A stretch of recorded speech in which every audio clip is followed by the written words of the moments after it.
evening. Here is Story News newsletter, starting with the headlines. Syrian army established control over Tel Majda in southeastern countryside of Sweden. Parliament Speaker French delegation's visit indicates objective to Paris's hostile police. Saudi ambassador in Yemen resumes duty from Aden. An army unit established control over Tel Majda east of Al-Maleh town in the southeastern countryside of Sweden after killing many tourists and wounded others. In continuation in the Syrian situation, foreign and expatriate minister complained to the United Nations over Israel's arrest of Subhi al-Maqdis, a former Syrian prisoner in Israel. Al-Maqdis has been a prisoner in Israel jails for 27 years without legal or ethical grounds before he was set free in August 2012. In two indicator letters addressed to the United Nations Secretary General and the head of the UN Security Council, the minister recounted the details that surrounding Al-Maqdis rearrest in the early hours of Wednesday, February 25. The minister said the crime added adds to a long list of Israeli transgressions against the Syrian people under Israeli occupation in Jordan. Israel has this disgraceful track record of human rights violations throughout 47 years of occupation of Jordan. The ministry called on the United Nations and the human rights organizations to compel Israel to release Al-Maqdis and the fellow Syrian prisoners in Israeli jails, demanding that they bring pressure to bear on the Israeli de facto occupation authorities to ensure more human conditions for Syrians there. The letter concluded by stating that the ministry urged the UN Security Council to enforce its resolutions pertaining to Israel's withdrawal from the occupied Syrian Jordan.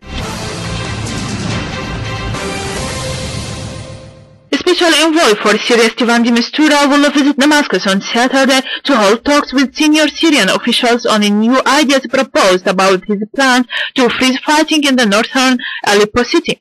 De Mistura is now in Beirut and he will head for Damascus next Saturday to meet Syrian officials on freezing the combating acts in Aleppo, as he added.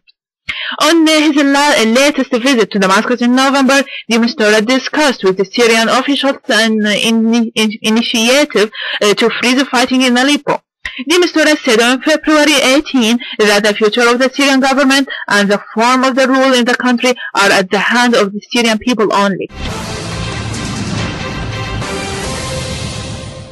Speaker of the People's Assembly Mohammed Jihad al-Laham said the French parliamentarian delegation's visit is an indicator of the emergence of the political trend in France that follows the government on the hostile policy towards Syria. The visit, which took place 2 days ago and included meeting with President Bashar al-Assad and Prime Minister Walid al-Muallim, carried a political message saying that the time has come for the West to reconsider its wrong politics in Syria, as he said. This message also encouraged hold the dialogue with the Syrian government and cooperating with it in the fighting against terrorism, as al-Laham said, who also met with the delegation, noting that the French figures openly stressed that this cooperation is badly needed in order for the Islamic State in Iraq and Syria to be defeated. ISIL terrorist ranks Mosul's Central Museum, destroying priceless artifacts that are thousands of years old. In the terrorist's latest rampage, which threatens to upend millions of the coexistence in the Middle East, Mosul Museum, the destruction of the state and artifacts that date from the Assyrian and Akkadian empires. ISIL militants then smashed the states in the Mosul Museum with hammers and pushed them to ground, watching them break into tiny fragments.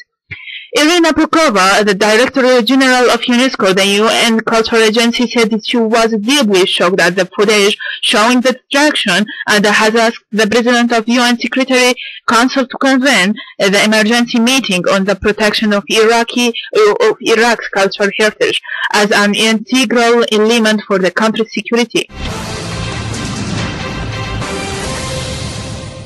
Saudi Arabia's ambassador to Yemen will resume to his job from the southern city of Aden, where Yemeni President Abdurrahman Mansour Hadi holds court after he fled Sana'a, where he was put under house stress. Yemen's ambassador moved to Aden, Yemen's economic hub, underlined Saudi Arabia's support for Hadi. Saudi Arabia joined Western states earlier this month in evacuating its embassy in Sana'a after opposition figures controlled the capital city of Sana'a. While under siege in Sana'a, Hadi submitted his resignation, which he later reacted after fleeing to Aden. So the Saudi ambassador returned to Aden yesterday together with the Gulf Cooperation Council Secretary General and began today to pursue his mission officially in Aden, as Rajab Badi and Eid to Hadi confirmed. He said envoys from the other Gulf Arab states would follow suit. U.S. Secretary of State John Kerry is planning to meet with the Russian Foreign Minister Sergei Lavrov in Geneva on Monday. The U.S. State Department's Jen Psaki said Kerry will be in Geneva to speak at the 28th session of the United Nations Human Rights Council. Secretary of State Kerry will meet with the Russian Foreign Minister Sergei Lavrov to discuss the situation in Ukraine and the other regional states, as he said. Egyptian Foreign Minister Samih Shukri called for solving the crisis in Syria through dialogue. Solution to the crisis in Syria should be reached according to the international law, dialogue and in light of overseeing Syrian sovereignty, as Shukri said.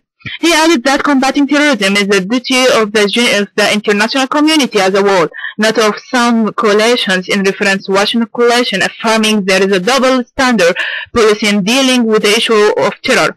Mr. Shukri held Russia's stance in support of the Palestinian cause and the Palestinians' right to establish their independent state. That's all for today. Thanks for joining us. I'm Inas Ahmad. Good night.